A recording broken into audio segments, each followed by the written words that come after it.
Glória a Deus. Abra sua Bíblia comigo no livro do profeta Josué, capítulo 5. Livro de Josué, capítulo 5.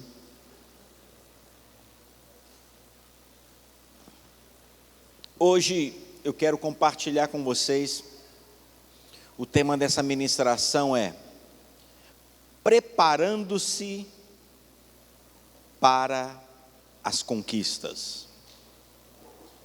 Preparando-se para as batalhas. Eu acabei de falar a importância nos dias de hoje de uma preparação para a vida. Quem se prepara para a vida tem muito mais possibilidade de sucesso, de vitória do que outros. Se tratando das coisas espirituais, irmãos, nós enfrentamos também as mesmas circunstâncias. Há um preparo que nós precisamos ter antes das batalhas. Nós estamos aí prestes a poucos dias de começar uma Olimpíada no Brasil. Você acha que essas pessoas, elas simplesmente estão em casa agora, ou estão passando esses últimos meses trabalhando secularmente, elas estão se divertindo, elas estão aproveitando a vida, ou elas estão se preparando para essa Olimpíada? Elas estão se preparando, irmãos. Sacrifício, dedicação, abstinência de muitas coisas, se preparando para quê? Para o momento talvez mais importante da vida delas. E mesmo se preparando, elas vão enfrentar adversários que estão à altura dela. Porque antes de virem para cá, elas passaram por seletivas nos seus países. Elas não vão enfrentar qualquer pessoa.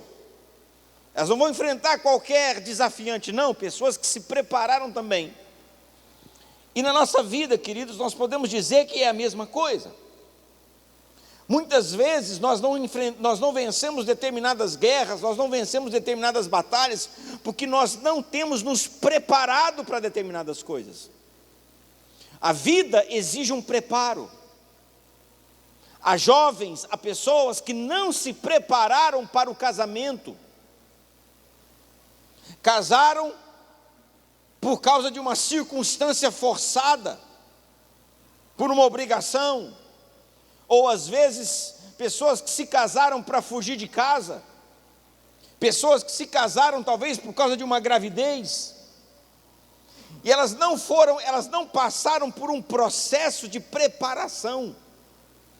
E quando entra o desafio da vida a dois, muitos também, às vezes, não foram preparados pela própria família, não foram preparados pelo sistema do qual eles convivem, porque o mundo não te prepara para uma vida a dois.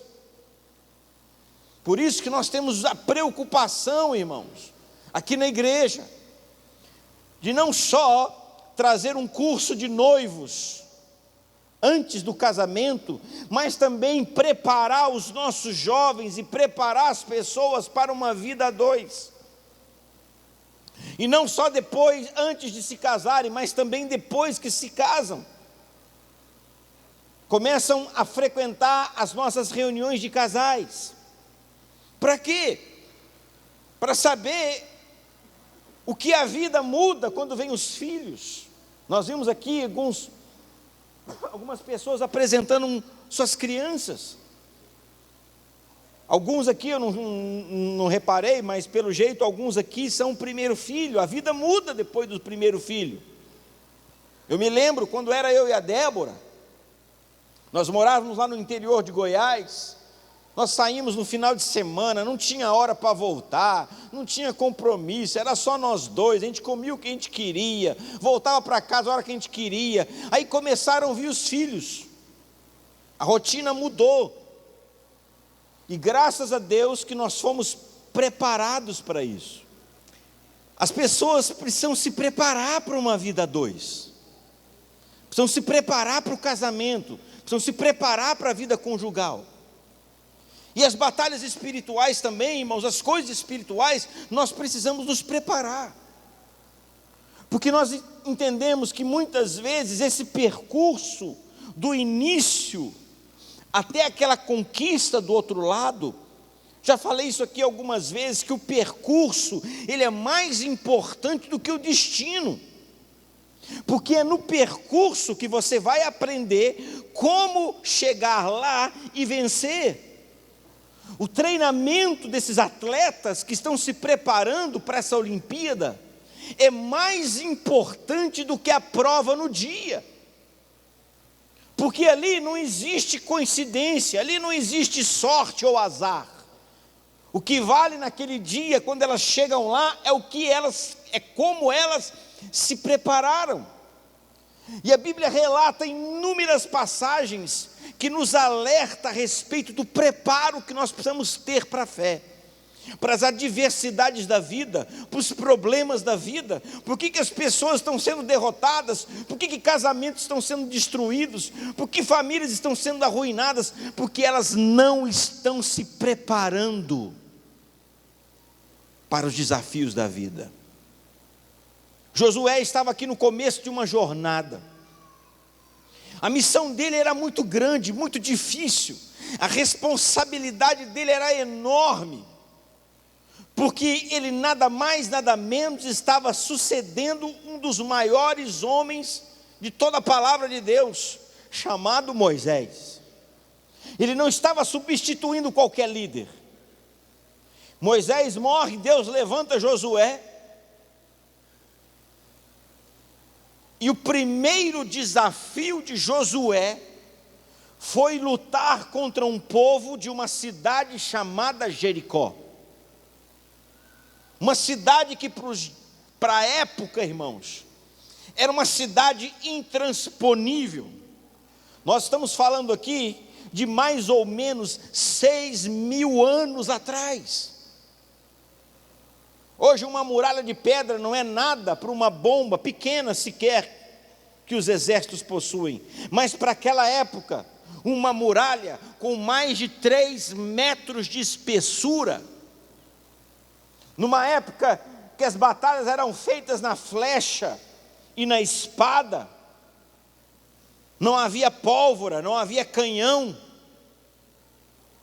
era algo intransponível, uma muralha mais alta que essa parede, com uma espessura enorme, mais de 3 metros de espessura, a ponto de ter uma casa em cima dela. As pessoas moravam em cima da muralha. Essa foi a primeira missão de Josué. Mas ele teve um preparo. Porque às vezes nós olhamos a vitória. Eu não vou me deter aqui na batalha em si de Jericó, porque vocês conhecem, mas eu quero mostrar a importância do preparo que houve antes na vida de Josué.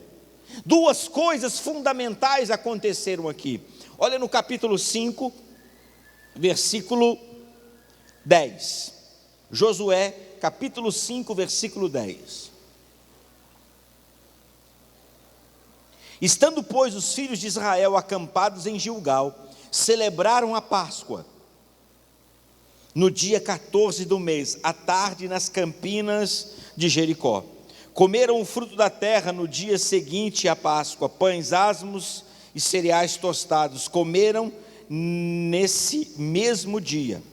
No dia imediato, depois que comeram do produto da terra, cessou o maná, e não o tiveram mais os filhos de Israel, mas naquele ano comeram as novidades da terra de Canaã. Primeira coisa que aconteceu aqui, primeiro preparo que houve na vida deles, foi que eles participaram, antes, você pode ver, no capítulo 6 fala da guerra contra Jericó. No capítulo 5, 2 coisas se sucederam, preste atenção. Primeiro, eles participaram da Páscoa. O que era a Páscoa? A Páscoa era a celebração da libertação deles do Egito. A sombra da obra que Jesus iria fazer milhares de anos depois. O sacrifício daquele cordeiro, o sangue dele foi derramado, passado nos umbrais das portas dos hebreus lá no Egito, os protegeu do espírito da morte que veio sobre o Egito. Fala sobre o sangue, fala sobre a carne, mostrando uma sombra daquilo que Jesus ia fazer lá há milhares e milhares de anos depois. Por isso que na palavra ele é chamado de Cordeiro Pascual. Primeira coisa que eles fizeram, primeiro preparo que eles tiveram, foram participar da Páscoa. Primeira coisa que nós precisamos entender na nossa vida, irmãos, não há vitória sem a nossa celebração com o Cordeiro.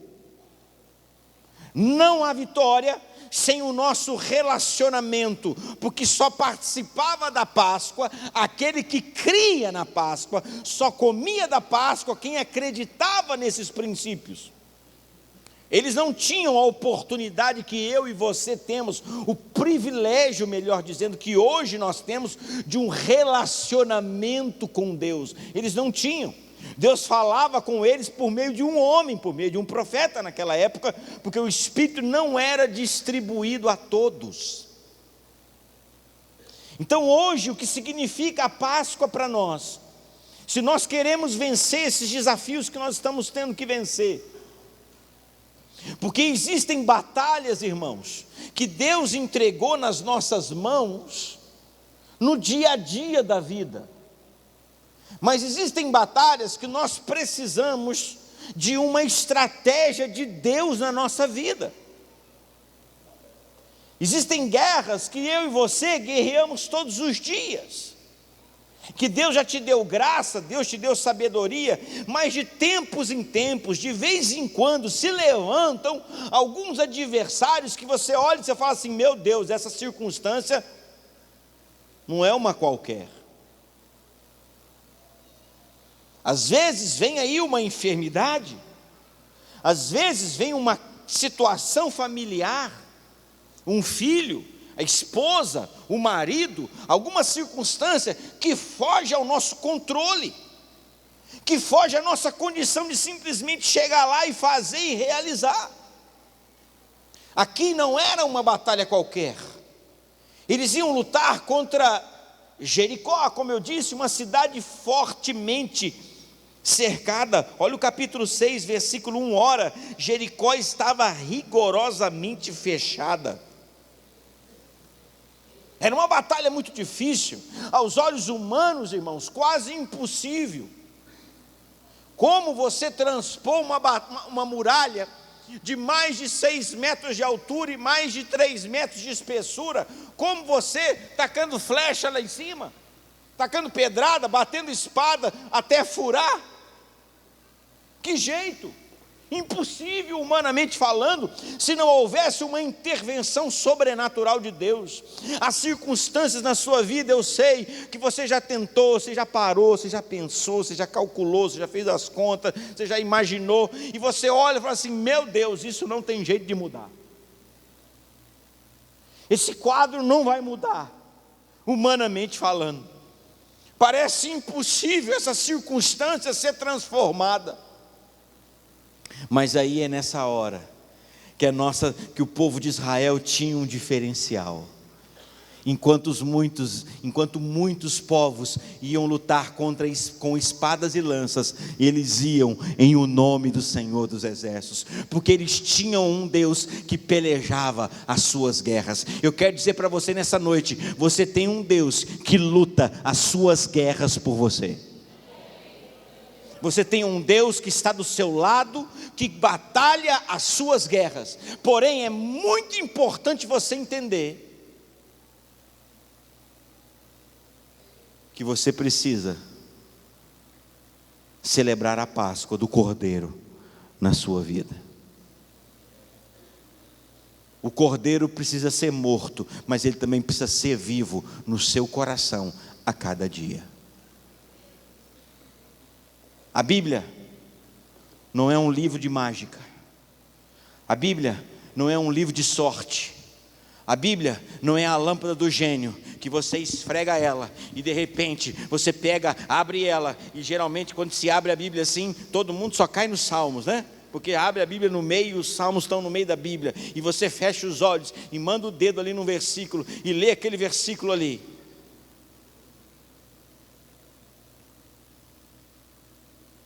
Conta-se a história de uma irmã que precisava de uma palavra de Deus, e um dia ela foi lá e pegou a Bíblia e abriu a Bíblia assim e mandou o dedo, e a hora que ela leu o versículo estava escrito assim: e Judas foi e se enforcou. Aí ela falou assim: nossa, isso não é de Deus não, vou abrir em outro lugar. Aí ela abriu a Bíblia em outro lugar, pôs o dedo, a hora que ela leu estava assim: e vai tu e faz o mesmo.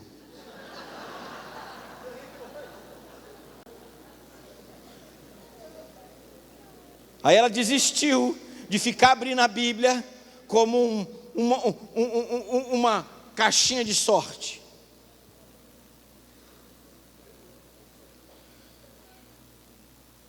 Nós precisamos, irmãos, celebrar a Páscoa do Cordeiro na nossa vida a cada dia.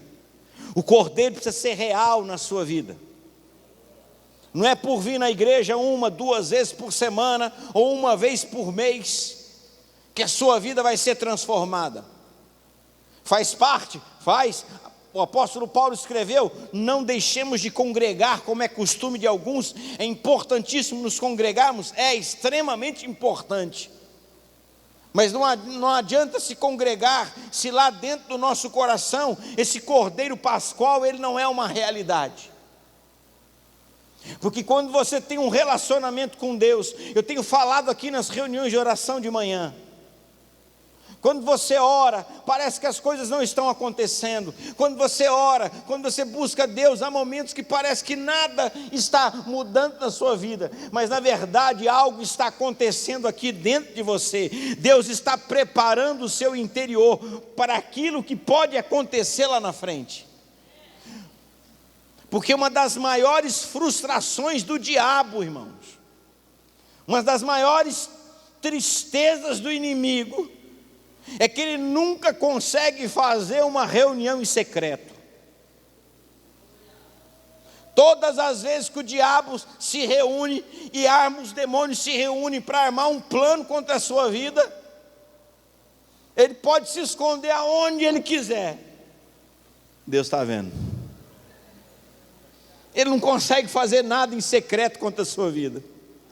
E através do Espírito Santo, Ele vai e prepara você, o seu relacionamento com Deus. Quando você está buscando a Deus, e nesse momento que parece que nada está acontecendo, o Espírito Santo está te preparando aqui dentro, porque Ele sabe o que está por vir lá na frente, irmãos.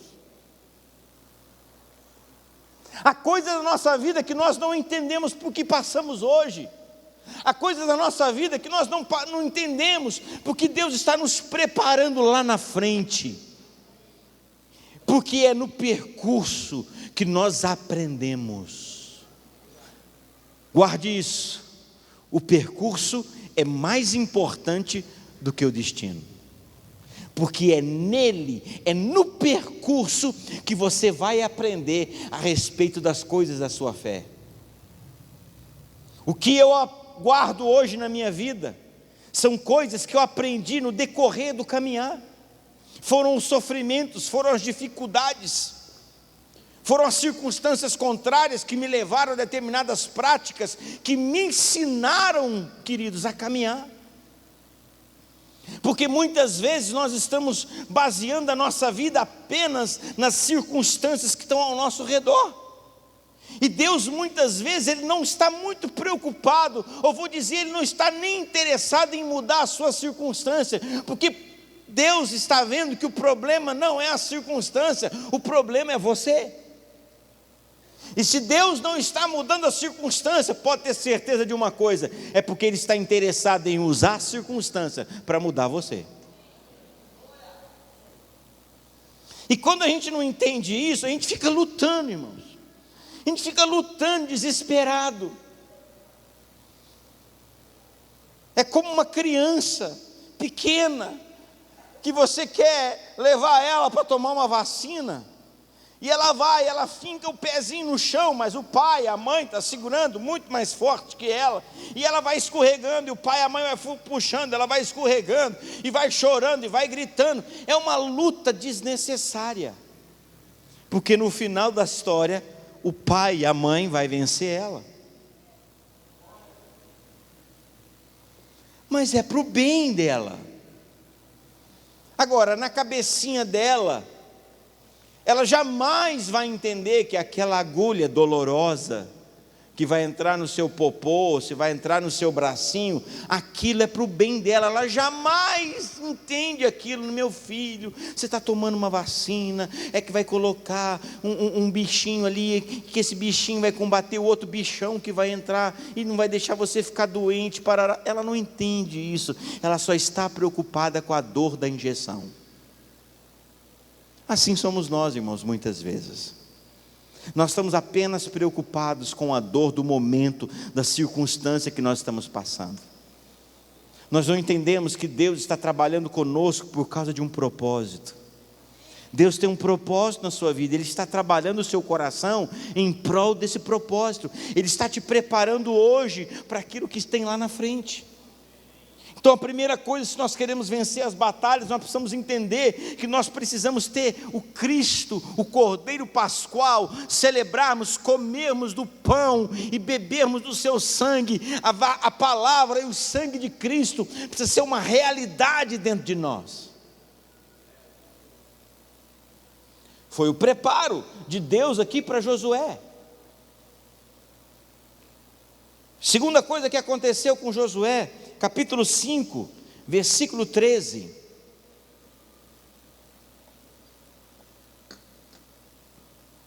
Estando Josué ao pé de Jericó, levantou os olhos e olhou, e eis que se achava em pé diante dele um homem, que trazia na mão uma espada nua, sem bainha, sem capa. Chegou-se Josué a ele e disse-lhe: és tu dos nossos ou um dos nossos adversários? Respondeu ele, não, sou príncipe do exército do Senhor e acabo de chegar. Então Josué se prostrou com o rosto em terra e o adorou, e disse-lhe: que diz meu senhor ao seu servo? Verso 15: respondeu o príncipe do exército do Senhor a Josué: descalça as sandálias dos pés, porque o lugar em que estás é santo. E fez Josué assim. Olhe para mim.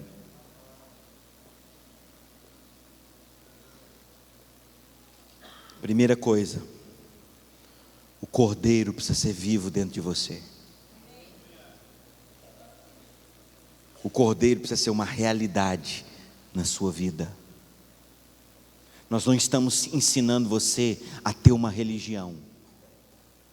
Nós estamos ensinando você a ter um relacionamento com Deus. Se você veio aqui, vou falar isso pela milésima, não sei quantas vezes, já falei.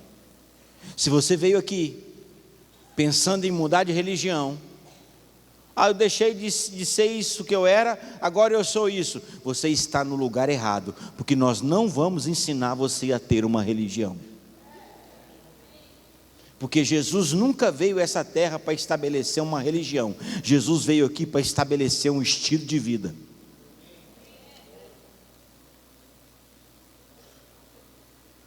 Jesus veio aqui para estabelecer um comportamento, irmãos, de um relacionamento, de nos devolver o relacionamento com Deus. Então a primeira coisa que o povo de Israel passou, que Josué passou, ele sentou e ele celebrou a Páscoa. O cordeiro pascual era vivo, fez parte, entrou dentro da vida dele. Porque quando eles comiam daquele pão, irmãos, eles estavam comendo, celebrando a morte do cordeiro, comendo a carne do cordeiro lá da frente. Era uma simbologia, assim quando nós participamos da ceia. Em segundo lugar, Deus falou para ele: Josué, tira a sandália dos seus pés, porque aonde você está pisando é santo. Você quer vencer? Você quer vencer gigantes? Você quer vencer muralhas? Santifica a tua vida. Tira a sandália dos seus pés. Tira a sandália dos seus pés. Santifica o teu coração. Abandona as práticas erradas. Abandona isso que está fazendo você pecar. Abandona isso que está te levando para longe da palavra de Deus. Abandona essa mentira. Abandona o engano. Abandona o roubo. Abandona a pornografia. Desliga a sua internet. Abandona o que está te levando para longe de Deus. Se afaste desses amigos que te levam para longe de Deus. Tudo que te afasta de Deus não vem de Deus, irmão. Nada que é de Deus vai te afastar dele. Nada que é de Deus vai te afastar dele. Se essa menina, se esse rapaz está te afastando de Deus, largue dele, largue dela. Se esse relacionamento está levando você para o pecado,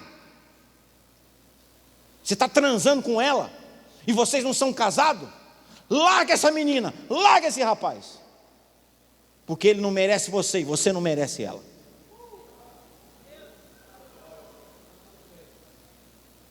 Abandone o pecado. É por isso que tem muita gente que não está dando conta de vencer um murinho sequer. Não está conseguindo vencer uma mureta, não vou dizer nem um muro, não está vencendo nem uma mureta. Por quê?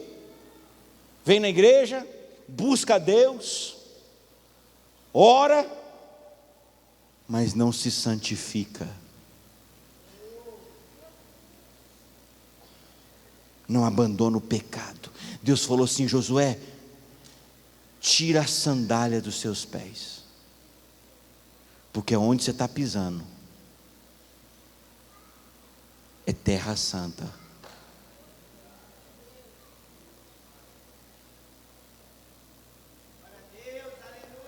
Sabe o que isso aqui nos faz? Isso aqui nos faz desligar dessa terra. Isso aqui separa a gente da terra.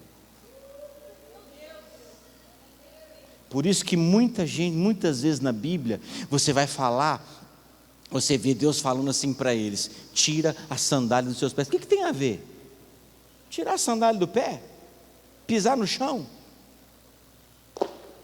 Porque quando Deus criou o homem, irmãos, Deus criou o homem para governar. E governar essa terra. E nada pode ficar entre você e o seu governo aqui nessa terra. O pecado não pode te separar do seu relacionamento com Deus, que automaticamente te tira da condição de domínio que Ele te colocou sobre essa terra. Por várias vezes. Havia uma prática em Israel, que quando as pessoas entravam nas casas, elas precisavam ter os pés lavados. Porque o mundo hoje muitas vezes contamina, empoeirava os pés. Naquela época não tinha sapato fechado, eram sandálias. Não havia o conforto que havia nos sapatos de hoje. Hoje tem sapato com amortecedor, hoje tem sapato com gel, com dispositivo não sei o quê. Das crianças então faz até luzinha. Tem sapato que canta, tem sapato com rodinha. Naquela época, os pés eram muito judiados. E quando alguém chegava numa casa, a primeira coisa O que eles faziam era colocar ela sentada e lavar os pés, para trazer refrigério.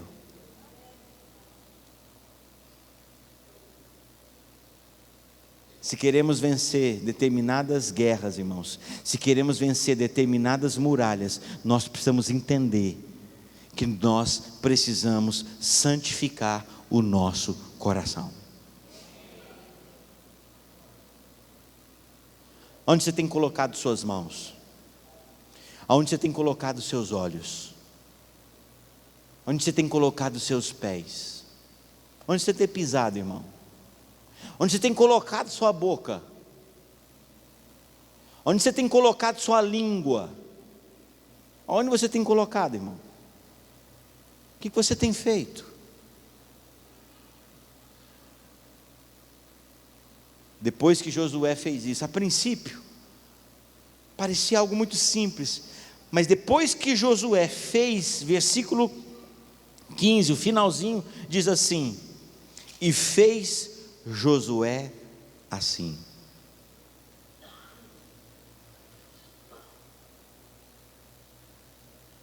Você tem um relacionamento com Deus, Deus fala com você, e você obedece. Obedeceu? Resultado, versículo 2 do capítulo 6. Então disse o Senhor a Josué: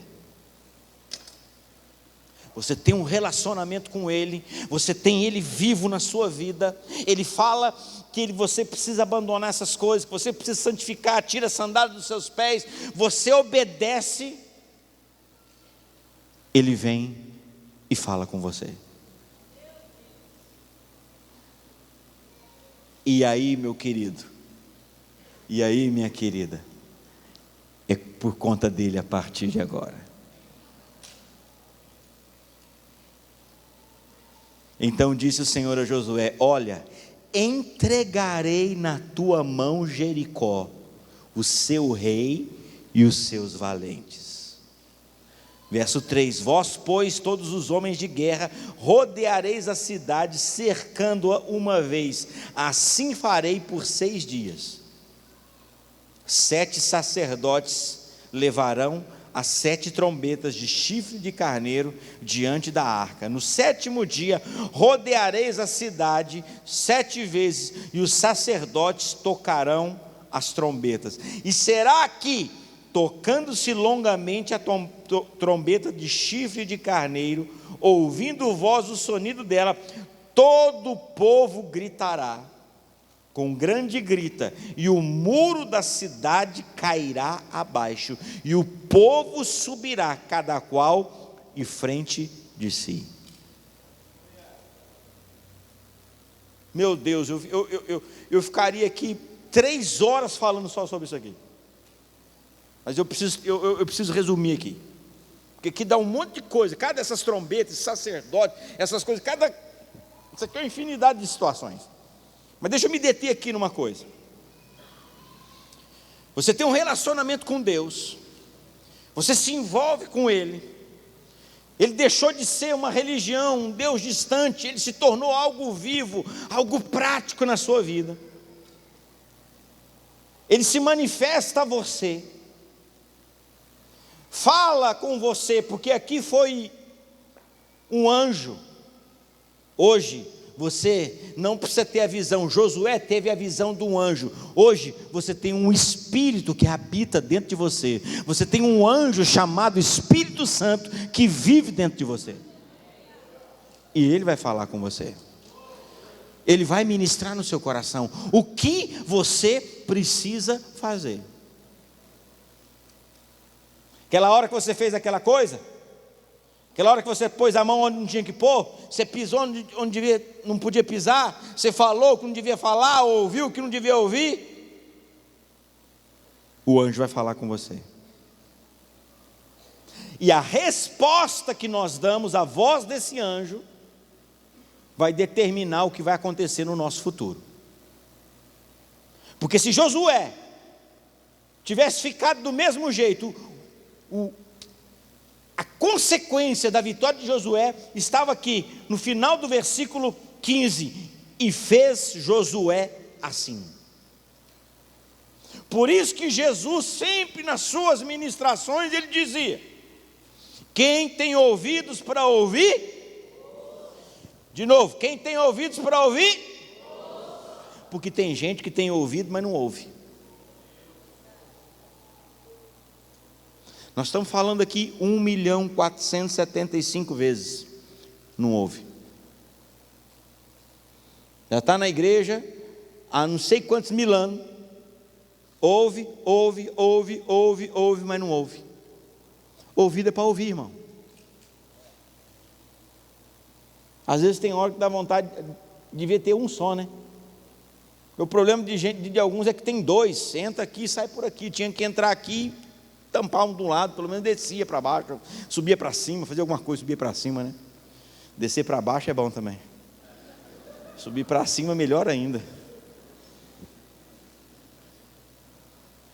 Quem tem ouvidos para ouvir, ouça. Tem gente que não ouve.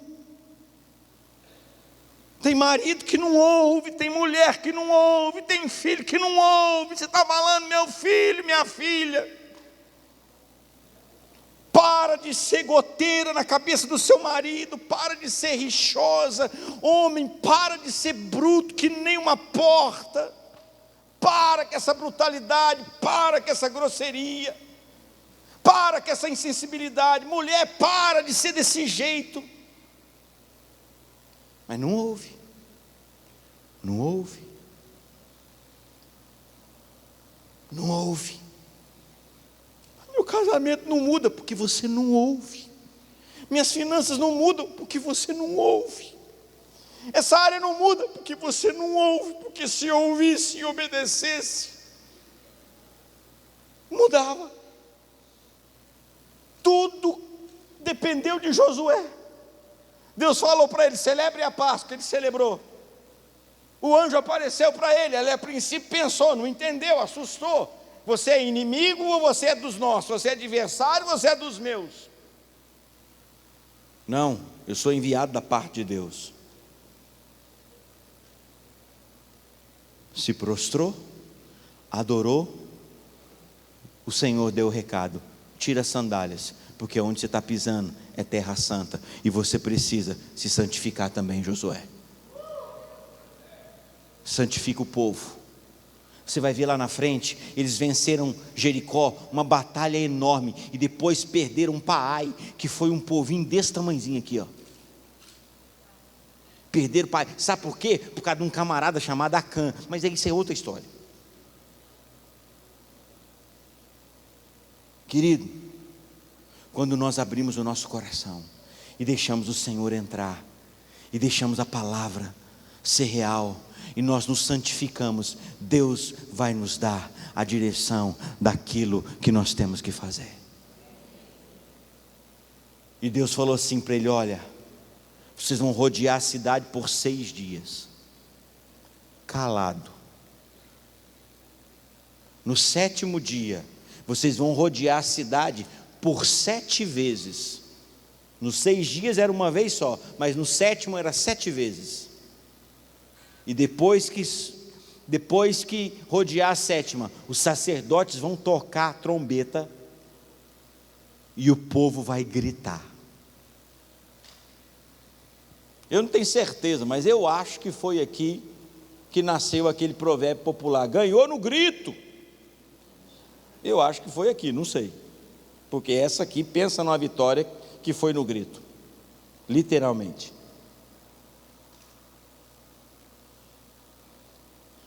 Aquilo que parece impossível vai cair com o mínimo esforço. Irmãos, teve batalhas que Davi venceu no braço com muito suor, mas tem batalhas que Deus vai fazer você vencer sem esforço. Que preste atenção.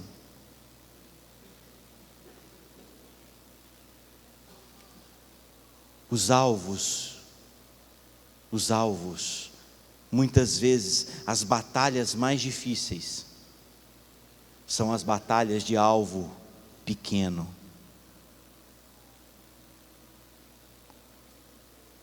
O que é mais fácil? Eu acertar aquela parede lá no fundo, ou acertar uma latinha que colocar lá naquela parede? Qual que é mais fácil acertar? A parede. Os maiores alvos, por mais que nos assuste, são os mais fáceis de acertar. O problema é que a gente está acertando os grandão e estamos caindo por causa dos pequenininhos. Josué venceu Jericó, mas perdeu para Ai, que era um povo desse tamaninho.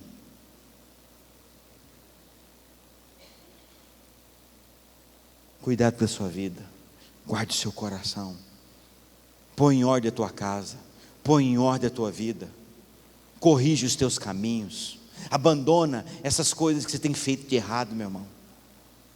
Abandona, para que você possa sair dessa guerra, para que você possa sair dessa luta com a sua consciência tranquila.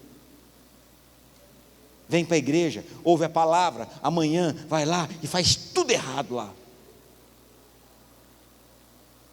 E aí o diabo vem te acusar.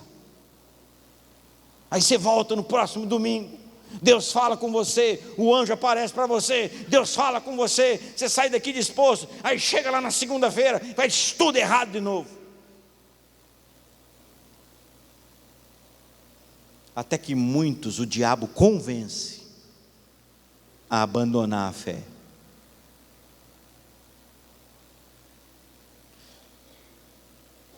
Sabe por quê? Porque fala assim, ai, tá vendo? Não funciona. Não funciona. Tá vendo? Não está funcionando na sua vida. Sabe por que não funciona, irmão? Porque não faz direito.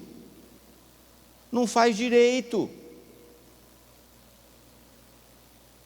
O camarada estuda 50 mil anos, pensa não sei quantas mil vezes, e estabeleceu que dentro daquele motor vai óleo, não sei que lá, número tal, é o óleo tal que põe dentro do motor. Aí vem um cabeção e fala assim, né, motor é motor, pode pôr óleo de cozinha que funciona do mesmo jeito. Põe óleo de cozinha no kart do seu motor, vai fazer o quê? Vai funcionar só um pouquinho, mas vai fundir. Aí tem gente que vai lá, retifica o motor, gasta uma grana, vai lá e põe óleo de cozinha de novo, funde de novo. Aí ele vai lá, leva, gasta, retifica, vai lá e põe óleo de cozinha de novo. O problema é o motor, irmão? Não, o problema é que eu não ouço a especificação do fabricante. O fabricante disse sobre determinadas coisas e simplesmente nós ignoramos, irmãos, ignoramos aquilo que o fabricante diz. E queremos viver do nosso jeito, queremos fazer da nossa maneira. Está aí o resultado. O negócio é ruim. Não, não é ruim, é você que não fez direito. A mulher fala, a boleira fala, é 5 xícaras de farinha. Aí ele quer pôr 10 xícaras de farinha na mesma receita. Essa receita não presta, não é a receita que não presta, é você que não obedece e não faz direito. Porque se fizer direitinho, irmão, vai ficar lindo e delicioso. A fé é simples, irmão. É simples. É simples. Obedeça os seus mandamentos. Ai, pastor, eu não dou conta. Peça ajuda. Não tente sozinho. Tem coisas que eu não dou conta de fazer. Sabe o que eu faço, irmão? Eu vou pedir ajuda. Eu peço ajuda para os universitários. Eu peço ajuda, irmão. Me ajuda a fazer esse negócio aqui. Lá em casa, às vezes, tem uma coisa lá, às vezes compro um celular novo, eu estou mexendo naquilo, estou lá, o trem não dá certo, eu falo, Levi, arruma esse trem aqui para mim. Aí vai lá, tic, tic, tic, tic, tic, Toma aqui. Pronto, resolveu. Mas eu podia falar assim, não. Tem gente que é assim. Tem marido que é assim. Ninguém se mete na nossa vida, hein? Não quer ninguém. Se você abrir a boca do que acontece aqui dentro de casa, eu te mato. Você vai ver. Você vai ver. Aí ele fica tentando consertar a vida dele, o casamento dele. Faz 30 anos que ele está tentando consertar o casamento dele e não conserta.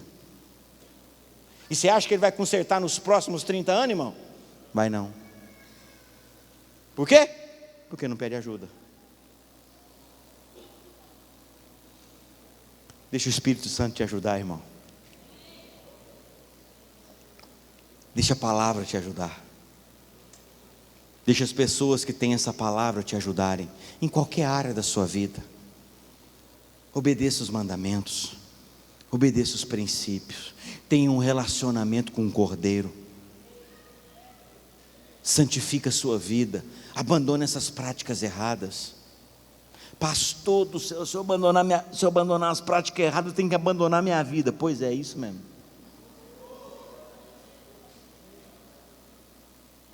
Pastor, eu tenho que morrer, só se eu morrer e nascer de novo na outra encarnação. Pronto, é isso mesmo que você precisa. Morrer de novo. Morrer de novo não, morrer. E nascer de novo.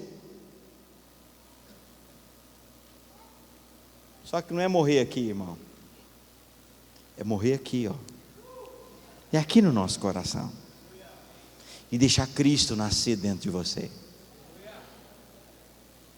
Pastor, tem tanta coisa errada na minha vida, pastor. Então começa consertando uma, irmão. Problema que o diabo vem e te acusa e joga tudo num saco só e fala assim: já está danado isso aqui, danado é tudo então. Já que você não dá conta de fazer então você não vai fazer nada. Tem gente que falou assim: não, esse ano eu vou ser fiel, eu vou honrar a Deus. Aí o que aconteceu? Janeiro ele veio em janeiro, ou janeiro ele não conseguiu. Aí o diabo fala assim para ele: aí tá vendo? Você não consegue mesmo. Aí mesmo quando ele conseguia, ele não fazia. Tem gente que é assim. Não consegui, eu não consegui esse mês mesmo. Aí mês que vem ele não faz, o outro ele não faz, o outro ele não faz, o outro ele não pratica, aí ele abandona. E o problema é que isso vai ajuntando, irmãos. E a consequência, ela vem. Preste atenção e nós vamos orar. Deus é tão bom, Deus é tão bom, Deus é tão bom, que Ele deixa você plantar o que você quiser plantar na sua vida. Mas Ele também é tão justo, Ele é tão justo, Ele é tão justo, que Ele deixa você colher exatamente aquilo que você plantou. Não pense que você vai plantar uma coisa e no meio do caminho você vai, ai Deus, e tudo aquilo que você fez errado, propositalmente, vai ficar impune. Ai pastor, é Deus que castiga? Não, Deus não castiga ninguém, a vida nos cobra. Menino vai estudar, menino vai estudar, menino vai estudar, menino vai estudar, mas não queria brincar, queria fazer farra, queria não sei o que lá, barará, barará, barará. A vida vai te cobrar depois. Deus vai te castigar? Não, a vida vai te cobrar. Menino, faz direitinho, faz um relacionamento, namora direitinho, ora primeiro, pensa bem no que você vai fazer, escolhe direitinho, pensa bem, pensa bem, pensa bem, pensa bem, pensa bem.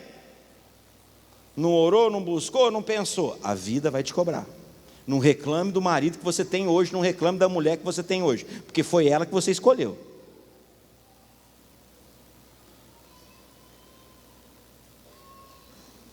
E não está gostando? Dá um jeito de gostar, irmão.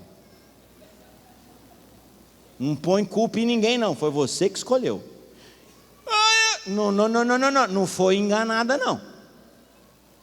Você casou porque você quis.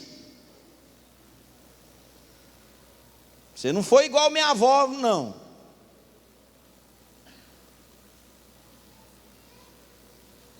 Minha avó casou sem querer. E ficou casada com o velho até o velho morrer. Minha avó tinha 14 anos de idade. O pai dela um dia chegou uns amigos na casa dele, filha de árabe, aqueles costumes lá do Oriente. Minha avó, 14 anos de idade, chegou uns árabes na casa dela e começaram a conversar lá em árabe. O povo foi embora. Meu avô chegou para minha avó e falou assim: está vendo aquele cara ali que chegou ali? Ela falou assim: eu vi. Meu bisavô, né? Meu bisavô falou assim para ela: está vendo aquele homem que chegou ali? Eu vi. É seu marido, daqui tantos dias vai vir te buscar. Sabe quantos anos o homem tinha? 40 anos de idade. Ela tinha 14. Passou uns dias, foi lá. O homem chegou. Não sei o que acertaram entre eles lá. Não sei quanto que ela custou. Ou se o homem que dá, o pai que dá para o marido, né? Não sei como é que é o costume do Oriente direito. Passou uns dias, o homem foi lá e levou ela embora para casa, irmão. E o velho morreu com 98 anos de idade.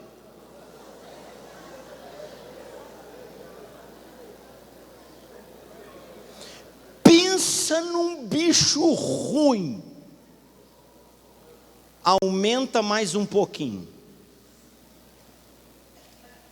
Ruim, irmão. Ruim. Aumenta mais um golinho. Casou desse jeito e ficou. Você casou porque quis. Ninguém te obrigou. E agora você quer reclamar do marido que tem? Você não casou enganado. Pelo contrário, tem muita gente que foi alertada, falou assim: não casa, vai virar sapo. Esse príncipe não é príncipe, isso é sapo. Mas só ela enxergava que era um príncipe. Todo mundo sabia que era sapo. Então agora beija esse sapo, irmã. Beija esse sapo até ele virar príncipe. Pastor, estou beijando esse sapo faz 20 anos, 30 anos. Então vira uma sapa que vocês ficam tudo felizes.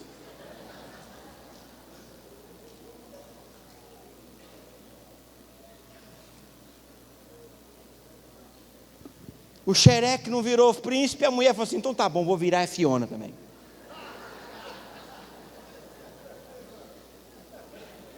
E viver feliz para sempre, irmão. Vai ser feliz. Você casou porque quis. Você não casou enganada não, viu?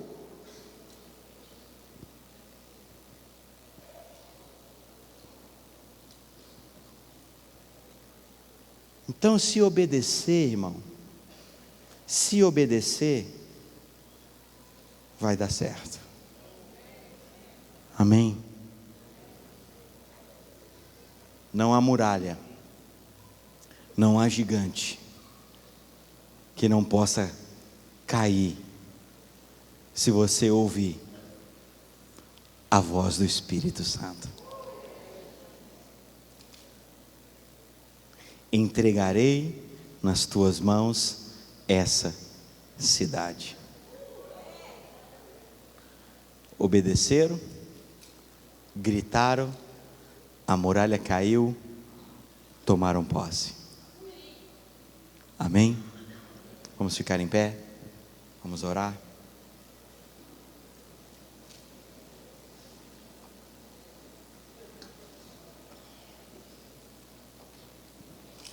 Deixa eu te falar. Qual é a sua muralha? Não se movimente, querido, não saia do seu lugar, não. Eu quero te perguntar nessa noite: qual é a sua muralha?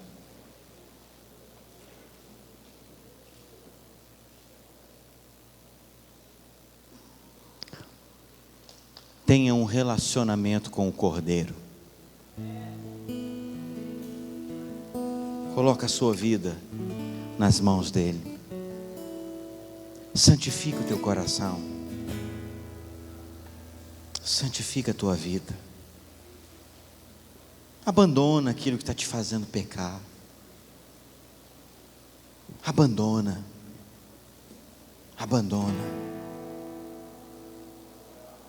Corrige a tua vida, corrige o teu caminhar.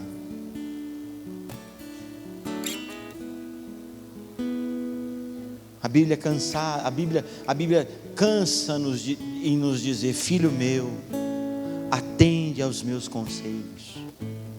Provérbios fala muito isso. Não seja sábio aos teus próprios olhos.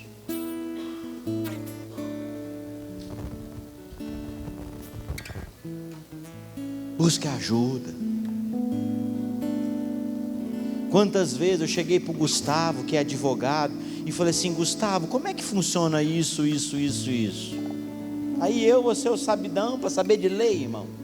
O cara estudou 5 anos na faculdade, sabe de lei. Aí eu quero saber de lei. Quantas vezes eu cheguei para vários irmãos aqui que são profissionais nas áreas deles e pergunto: como é que faz isso? Funciona assim? Ricardo, essa tinta eu posso pintar assim? Não, pastor, esse trem não funciona não. Então tá bom, não, funciona assim. Vai lá, quebra a cara então, faz do seu jeito.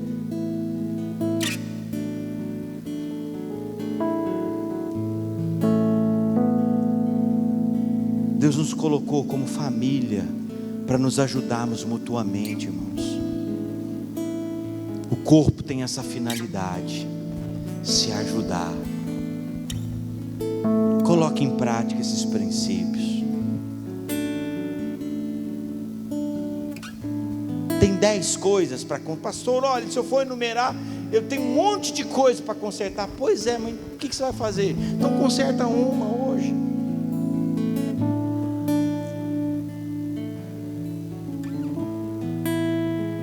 Quantas vezes, irmã, você levanta cedo, amanhã você vai levantar cedo, aí você tem roupa para lavar, roupa para passar, casa para limpar,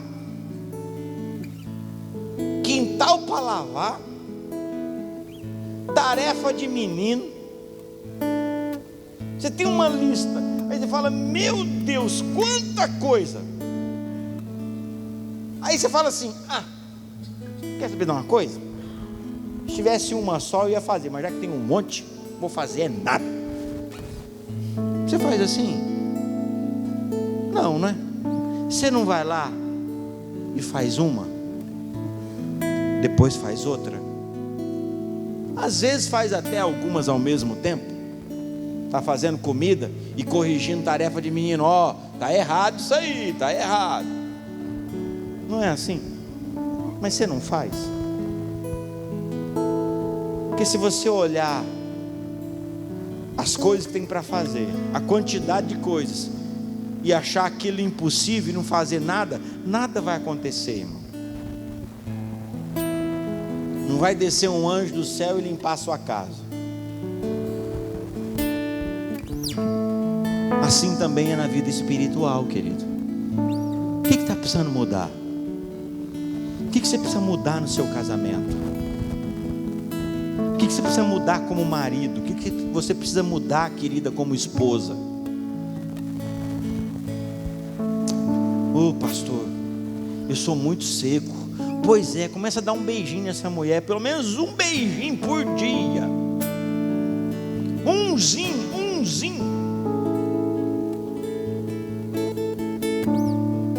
Mas eu não consigo ser um cara romântico, meloso. Mas um beijinho, irmão. Um beijinho. Umzinho. Eu não sei fazer declaração, parará, parará. Mas um eu te amo sim por dia. Começa com uma dosezinha pequenininha.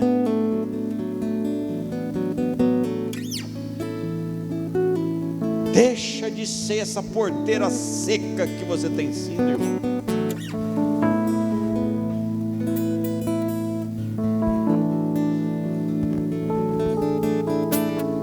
Vai, irmã. Uma coisinha faz para esse homem, pelo amor de Deus. Dá uma chancezinha para Ele. De 7 desculpas, tira pelo menos uma da semana.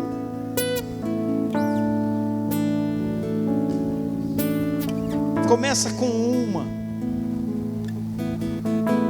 Sabe? Quero te desafiar nessa noite, querido, a começar. A começar. Porque se você não começar, você nunca vai chegar em lugar nenhum.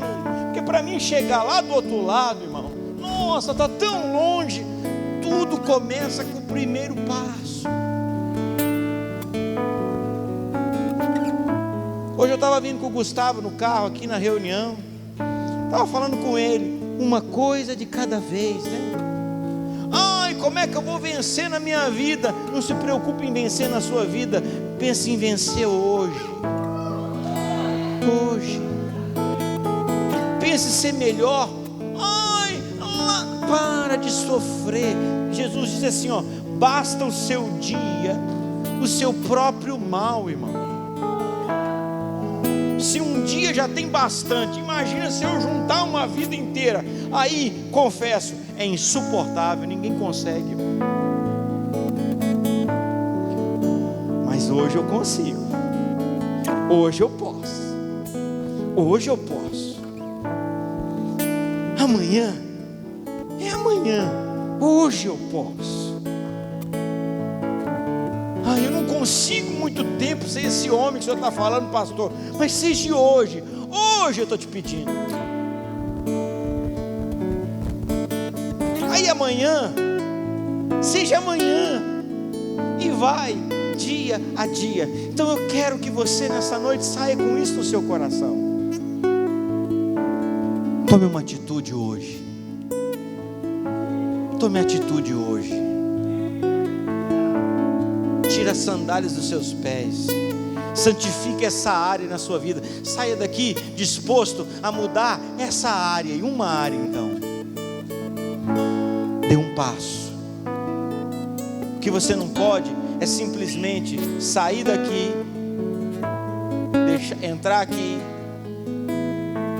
e sair por aqui. Não seja assim não. Porque senão você não vai chegar em lugar algum. Ame esse homem hoje. Ame essa mulher hoje. E a hora que você vê, se passaram muitos e muitos anos. Amém, queridos? Feche os seus olhos. Vamos orar. Aleluia. Oh, reandarabashe cantoroso beandarabashe. Querido Espírito Santo,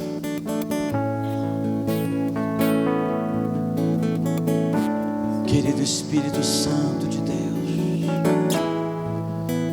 queremos viver hoje para Ti, Senhor.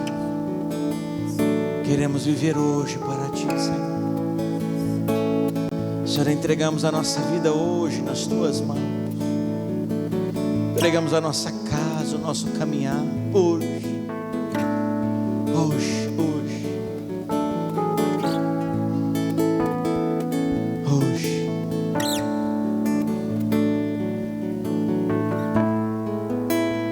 Eu queria terminar esse momento, querido, orando com vocês, mas tendo um ato profético aqui nessa noite. Se você está disposto a mudar pelo menos uma coisa na sua vida hoje, daqui para frente, tomar uma posição nessa área, sai do seu lugar, vem aqui na frente, nós vamos terminar esse momento orando juntos aqui. Você está disposto a essa área mudar na sua vida? O Espírito Santo vai te dar graça.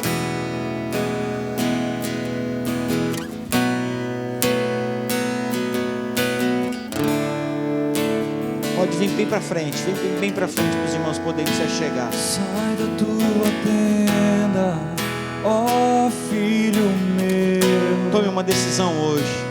Te mostrarei as estrelas. Eu já do estou aqui na céu. frente. Sai da tua tenda Hoje. Ó filho meu. Hoje. Te mostrarei Oh, a Espírito areia Santo. do mar. Será que pode? Senhor, aqui estão os teus filhos, Pai. Senhor, a atitude que eles estão tomando nessa noite. Senhor, o coração deles nessa noite, de mudarem essa área na vida deles. Senhor, eu creio, Senhor, que vai ser um novo tempo, uma nova história. O Senhor está começando nesse casamento, nessa família, nesse lar, nessa casa. Em nome de Jesus. Pai, se é para tirar sandálias, nós vamos tirar as sandálias dos nossos pés. Senhor, temos tido comunhão com o Senhor. Talvez o que está faltando a nós é essa santidade, é esse coração, Pai, de corrigirmos aquilo que está errado. Em nome de Jesus.